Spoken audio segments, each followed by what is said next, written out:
Bienvenue à la revue de Une Africaine du 25 novembre 2024. Ouvrons le bal le Sénégal avec Wolf Quotidien qui s'intéresse à la traque des biens mal acquis en Occident. En grande une, on y lit « Avis de tempête sur le clan Maki », c'est à lire en page 3.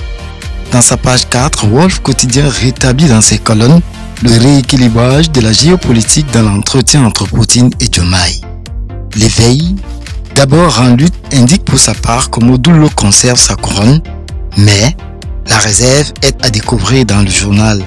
Sa grande une est cependant réservée au tourisme de croisière en Afrique, avec le Sénégal qui se positionne. Le journal relève aussi l'actualité sur la journée nationale du Dahara, avec Guirassy Antonio auprès des califes généraux. Dakar Time se penche sous l'ouverture de la première Académie africaine des sciences de santé.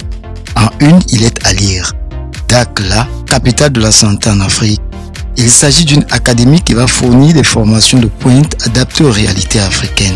En page 3 de ce journal, dans l'actualité politique, il est à découvrir la sortie de Robert Bourgi qui souligne que la victoire du PASTEF est un tsunami politique. Le Républicain Info évoque en première de couverture la sortie de Ousmane Sonko au nouveau député du PASTEF. Le journal le cite ainsi « L'Assemblée nationale doit enfin être rehaussée au niveau qui devrait être le sien depuis longtemps ». Au Congo, les dépêches de Brazzaville sur l'économie numérique titrent sur ce Congo qui inaugure la 5e génération du réseau mobile. En santé, le journal indique que la couverture vaccinale a atteint les 82%. Sortons de cette édition par le Burkina Faso avec le quotidien Sidoya qui titre des recommandations pour une économie plus compétitive en faveur de la rencontre, gouvernement et secteur privé.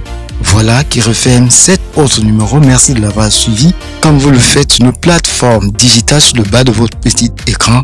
Aux prochaines parutions.